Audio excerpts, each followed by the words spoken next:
Hello student, मैं मोहित तोमर आप सभी का पीसम सब्जेक्ट लर्निंग चैनल में स्वागत करता हूं। दोस्तों, आज की इस वीडियो का जो हमारा टॉपिक है वह है परमाणु की संरचना। तो दोस्तों, आज की इस वीडियो में मैं आपको परमाणु की संरचना के बारे में बताने वाला हूं कि परमाणु की संरचना किस प्रकार की बनी होती है, या कह सकते हैं परमाणु की संरचना का निर्माण किस प्रकार से होता है। तो दोस्तों, वीडियो शुरू करने से पहले आप सभी से रिक्वेस्ट है, यदि आपने अभी तक हमारे YouTube channel Pisum subject learning को सब्सक्राइब नहीं किया है तो दोस्तों सब्सक्राइब कर लीजिए तथा उसके आगे की बेल आइकन भी प्रेस कर लीजिए, ताकि दोस्तों जब भी मैं नई वीडियो अपलोड करूं उस वीडियो की नोटिफिकेशन आपको सबसे पहले मिल सके। तो शुरू करते हैं दोस्तों आज के इस वीडियो को।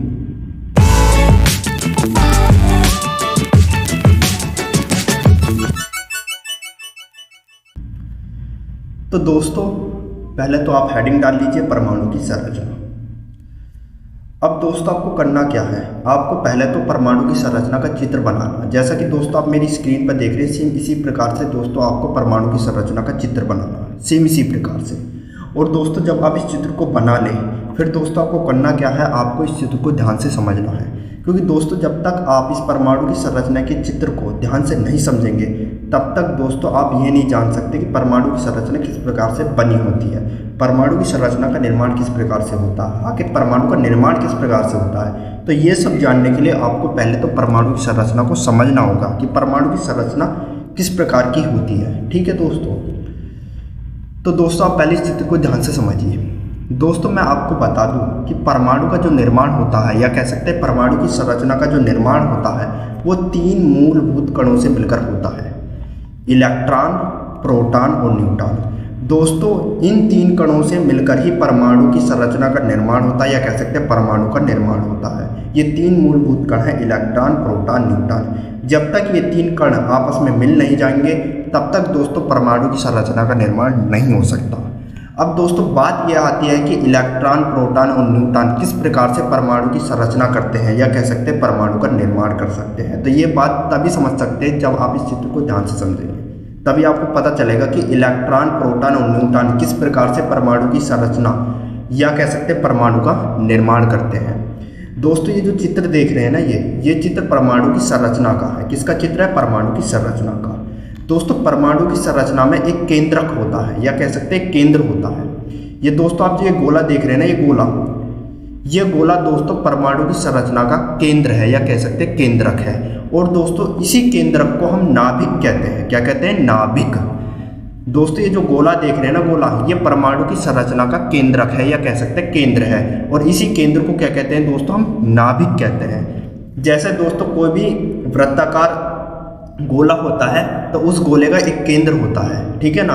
इसी प्रकार यह परमाणु की गोल संरचना है, और इस गोल संरचना का एक केंद्र है, या कह सकते हैं केंद्रक है, जिसे हम क्या कहते हैं? नाभिक कहते हैं। ठीक है ना दोस्तों, इसी नाभिक के अंदर 2 कण उपस्थित होते हैं। एक कण तो प्रोटॉन होता है, एक कण न्यूट्रॉन होता है। इसी नाभिक के अंदर दोस्तों 2 कण उपस्थित होते हैं, एक प्रोटॉन और एक न्यूट्रॉन। ये 2 कण इस नाभिक के अंदर उपस्थित होते हैं। और दोस्तों ये जो इलेक्ट्रॉन होता है ना, इलेक्ट्रॉन, ये इस नाभिक के चारों ओर, या कह सकते हैं प्रोटॉन और न्यूट्रॉन के चारों ओर चक्कर लगाते हैं। और दोस्तों इलेक्ट्रॉन का चक्कर लगाने का भी एक तरीका होता है। ऐसा नहीं है कि ऐसे चक्कर लगा रहा है। इलेक्ट्रॉन जो प्रोटॉन और न्यूट्रॉन, या कह सकते हैं नाभिक के चारों ओर चक्कर लगाता है ना, वो भी व्यवस्थित तरीके से लगाता है, कक्षाओं में रहकर चक्कर लगाता है। अब दोस्तों प्रोटॉन और न्यूट्रॉन के चारों ओर इलेक्ट्रॉन किस प्रकार से चक्कर लगाता है, ये समझिए। दोस्तों नाभिक के चारों ओर बहुत सारी कक्षाएं बनी होती हैं। नाभिक के चारों ओर क्या बनी होती हैं? बहुत सारी कक्षाएं बनी होती हैं। ये हमारी पहली कक्षा है। ये क्या है दोस्तों? हमारी परमाणु की संरचना की पहली कक्षा है। और दोस्तों ये जो आप देख रहे हैं ना, ये हमारी परमाणु की संरचना की दूसरी कक्षा है। और ये दोस्तों आप इसे देख रहे हैं ना, लास्ट वाले गोले को, ये हमारी परमाणु की संरचना की तीसरी कक्षा है। यह हमारी परमाणु की संरचना की क्या है? तीसरी कक्षा है। तो दोस्तों इसी कक्षा के अंदर इलेक्ट्रॉन उपस्थित होते हैं। अब दोस्तों इलेक्ट्रॉन जो है इन कक्षाओं में रहकर किस प्रकार से नाभिक के चारों ओर, या कह सकते हैं प्रोटॉन और न्यूट्रॉन के चारों ओर चक्कर लगाते हैं, ये समझिए। दोस्तों ये जो आप देख रहे हैं ना गोला, ये हमारी परमाणु की संरचना की पहली कक्षा है। तो इस पहली कक्षा में इलेक्ट्रॉन 2 रह सकते हैं। इलेक्ट्रॉन कितने रह सकते हैं? 2। या तो 2 रहेंगे या 2 से कम रहेंगे। 1 रह सकता है, 2 रह सकते हैं, 2 से अधिक नहीं रह सकते। ठीक है ना दोस्तों। तो पहली कक्षा में जो इलेक्ट्रॉनों की संख्या होती है वो कितनी होती है, 2 होती है, या तो 2 होगी या 2 से कम होगी। और दोस्तों ये जो आप देख रहे हैं ना दूसरे गोले को, ये हमारी परमाणु संरचना की दूसरी कक्षा, ये वाली जो है ना दोस्तों, ये हमारी परमाणु संरचना की दूसरी कक्षा है।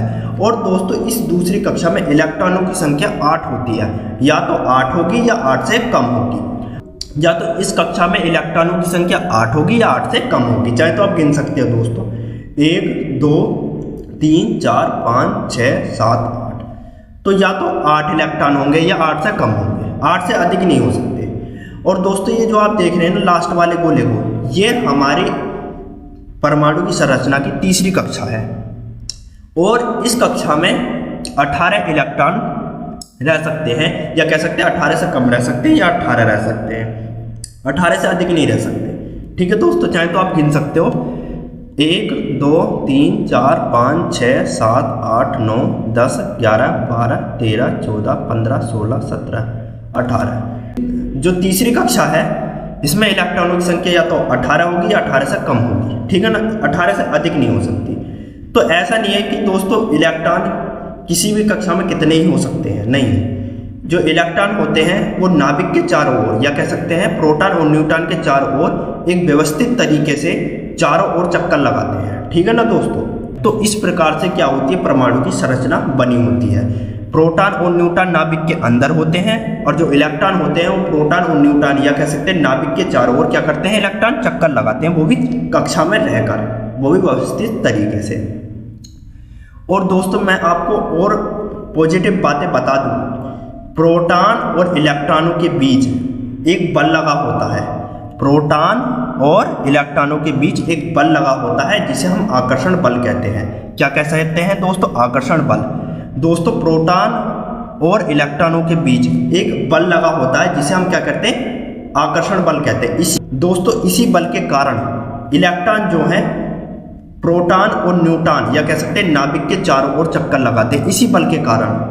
दोस्तों यदि ये आकर्षण बल नहीं हुआ इस परमाणु की संरचना के अंदर, या कह सकते हैं प्रोटॉन और इलेक्ट्रॉन के बीच में, यदि ये आकर्षण बल नहीं हुआ तो जो इलेक्ट्रॉन है वो नाभिक के चारों ओर, या कह सकते हैं प्रोटॉन और न्यूट्रॉन के चारों ओर चक्कर नहीं लगाएंगे। इलेक्ट्रॉनों का चक्कर लगाने का कारण यही होता है कि प्रोटॉन और इलेक्ट्रॉनों के बीच एक आकर्षण बल होता है, बीच में एक आकर्षण बल लगा होता है, जिसके कारण जो इलेक्ट्रॉन है वो इस नाभिक के चारों ओर, या कह सकते हैं प्रोटॉन और न्यूट्रॉनों के चारों ओर चक्कर लगाते हैं। और दोस्तों यदि एक कक्षा में 2 इलेक्ट्रॉन हैं या 2 से अधिक इलेक्ट्रॉन है, कितने इलेक्ट्रॉन हो, तो दोस्तों याद रखना 2 इलेक्ट्रॉनों के बीच जो बल लगा होता है ना दोस्तों, बल जो लगा होता है उसे प्रतिकर्षण बल कहते हैं। 2 इलेक्ट्रॉनों के बीच जो बल रहता है ना बीच में, वो प्रतिकर्षण बल होता है। अब दोस्तों आप कह रहे होंगे कि प्रतिकर्षण बल क्या होता है, तो दोस्तों प्रतिकर्षण बल उसे कहते हैं जब क्या होता है दोस्तों, आपने चुंबक तो देखी होगी, जब चुंबक के दोनों ध्रुव आप मिला देंगे, या दोनों ध्रुव मिलाने का मतलब यह है प्लस प्लस और माइनस माइनस जब मिलाएंगे तो उनके बीच में आकर्षण बल उत्पन्न नहीं होगा, उनके बीच में प्रतिकर्षण बल उत्पन्न होगा। आकर्षण बल क्या करता है कि चुंबक को आपस में मिलाता है, परंतु प्रतिकर्षण बल क्या करता है, उन दोनों चुंबकों को एक दूसरे से अलग करता है। तो प्रतिकर्षण बल क्या करता है, 2 वस्तुओं को अलग करता है, जबकि आकर्षण बल क्या करता है, दोनों वस्तुओं को जोड़ के रखता है। तो 2 इलेक्ट्रॉनों के बीच में जो बल लगा होता है ना दोस्तों, प्रतिकर्षण बल लगा होता है, जिसके कारण दोनों इलेक्ट्रॉन कभी आपस में नहीं मिलते। यही कारण है कि किसी कक्षा में यदि इलेक्ट्रॉनों की संख्या बहुत अधिक है फिर भी वह इलेक्ट्रॉन आपस में नहीं मिलते, क्योंकि उन दोनों इलेक्ट्रॉनों के बीच में प्रतिकर्षण बल लगा होता है। क्या लगा होता है, प्रतिकर्षण बल होता है। प्रतिकर्षण बल के कारण ये आपस में नहीं मिल पाते। और जो प्रोटॉन और इलेक्ट्रॉनों के बीच में जो बल लगा होता है वो आकर्षण बल लगा होता है। आकर्षण बल क्या करता है, वस्तुओं को आपस में खींचता, अपनी तरफ खींचता है। तो प्रोटॉन क्या करता है, इलेक्ट्रॉनों को अपनी तरफ खींचता है, जिसके कारण जो इलेक्ट्रॉन है वो अच्छी तरीके से इस नाभिक के चारों ओर चक्कर लगा पाते हैं। तो दोस्तों आप इस बात का ध्यान रखना, ठीक है ना, कि प्रोटॉन और इलेक्ट्रॉनों के बीच में जो बल लगा होता है वो आकर्षण बल होता है, और 2 इलेक्ट्रॉनों के बीच में जो बल लगा होता है ना उसे प्रतिकर्षण बल कहते हैं। और दोस्तों ध्यान रखना, दो प्रोटॉनों के बीच में भी जो बल लगा होगा ना, वो प्रतिकर्षण बल लगा होगा। दोस्तों जब दो प्रोटॉन आपस में एक दूसरे के सामने हों, तो उन दोनों के बीच में जो बल लगा होगा ना, वो प्रतिकर्षण बल लगा होगा, क्योंकि प्रतिकर्षण बल उन दोनों प्रोटॉनों को आपस में मिलने नहीं देगा। आपस में क्या करने नहीं देगा? मिलने नहीं देगा। ठीक है दोस्तों, तो इस बात का ध्यान रखना। तो दोस्तों मैंने परमाणु की संरचना की जो सारी बातें हैं, मैंने आपको वो सारी बातें बता दी हैं। अब दोस्तों आप परमाणु की संरचना के बारे में एग्जाम में किस तरीके से लिखेंगे, ये भी आप समझ लीजिए। चित्र तो आपको समझ में आ गया होगा। इसी चित्र के माध्यम से मैं दोस्तों आपको परमाणु की संरचना के बारे में लिखवाऊंगा। तो दोस्तों आपको लिखना है, नाभिक तथा इलेक्ट्रॉन के बीच कोई आकर्षण बल कार्य करता है और प्रयोगों द्वारा यह भी ज्ञात होता है कि यह आकर्षण बल प्रोटॉन तथा इलेक्ट्रॉनों के बीच होता है। इसी के साथ यह भी ज्ञात होता है कि दो प्रोटॉन अथवा दो इलेक्ट्रॉनों के बीच प्रतिकर्षण बल कार्य करता है। तो दोस्तों मैंने आपको बताया नहीं था कि प्रोटॉन और इलेक्ट्रॉनों के बीच में जो बल लगा होता है या बल कार्य कर रहा होता है, वो आकर्षण बल होता है। आकर्षण बल क्या करता है? दो वस्तुओं को आपस में मिलाता है। और मैंने आपको ये बताया कि दो इलेक्ट्रॉनों के बीच में जो बल लगा होगा या बल कार्य कर रहा होगा, वो प्रतिकर्षण बल कार्य कर रहा होगा। प्रतिकर्षण बल क्या करता है? दो वस्तुओं को आपस में मिलने से रोकता है, या कह सकते हैं कि दोनों को अलग अलग करता है। और दो प्रोटॉनों के बीच में भी जो बल कार्य करेगा, वो भी प्रतिकर्षण बल कार्य करेगा, क्योंकि प्रतिकर्षण बल क्या करता है? दो वस्तुओं को आपस में मिलने से रोकता है, जबकि आकर्षण बल क्या करता है? दोनों वस्तुओं को मिलाने में मदद करता है। ठीक है दोस्तों, तो मैंने ये आपको बात बताई थी और वही बात मैंने दोस्तों यहाँ पॉइंट में लिखी है। तो आप दोस्तों एक तो इस तरीके से परिभाषा लिख सकते हैं जैसे मैंने ऊपर लिखवाई है, या आप दोस्तों इस तरीके से परिभाषा लिख सकते हैं, दो प्रोटॉन दो इलेक्ट्रॉन अथवा प्रोटॉन और इलेक्ट्रॉनों के बीच लगने वाले आकर्षण अथवा प्रतिकर्षण बल को विद्युत बल कहते हैं। दोस्तों दो प्रोटॉन दो इलेक्ट्रॉन अथवा प्रोटॉन और इलेक्ट्रॉनों के बीच लगने वाले आकर्षण बल अथवा प्रतिकर्षण बल को हम क्या कहते हैं दोस्तों? विद्युत बल कहते हैं। दोस्तों ये बात तो मैंने आपको बता दी है कि दो प्रोटॉनों दो इलेक्ट्रॉनों अथवा प्रोटॉन और इलेक्ट्रॉनों के बीच में एक बल कार्य करता है, या तो वो आकर्षण बल हो सकता है या प्रतिकर्षण बल हो सकता है। प्रोटॉन और इलेक्ट्रॉनों के बीच में आकर्षण होगा, दो प्रोटॉन और दो इलेक्ट्रॉनों के बीच में प्रतिकर्षण बल होगा। ठीक है ना।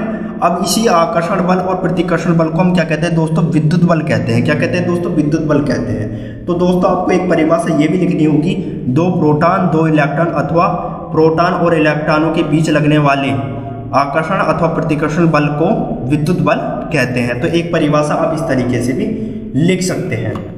इसके बाद दोस्तों आपको एक पॉइंट और ध्यान रखना होगा, वह पॉइंट ये है कि इलेक्ट्रॉन पर जो आवेश होता है ना, आवेश कहते हैं चिन्ह, वो माइनस का होता है, और प्रोटॉन पर जो आवेश होता है ना, वो प्लस का होता है। किसका होता है? प्लस का होता है। और न्यूट्रॉन पर जो आवेश होता है वो कोई सा भी नहीं होता, आवेश रहित रहता है। इलेक्ट्रॉन पर आवेश माइनस का रहेगा, प्रोटॉन पर आवेश प्लस का रहेगा। इलेक्ट्रॉन पर जो आवेश होता है वो माइनस का या कह सकते हैं ऋणात्मक होता है, प्रोटॉन पर जो आवेश होता है प्लस का होता है या कह सकते हैं धनात्मक होता है। तो आप इस पॉइंट को भी लिख सकते हैं यहाँ कि प्रोटॉन पर आवेश धनात्मक तथा इलेक्ट्रॉन पर आवेश ऋणात्मक होता है और न्यूट्रॉन आवेश रहित रहता है। ये बात मैंने आपको बता दी है, आप इस बात को लिख भी सकते हैं।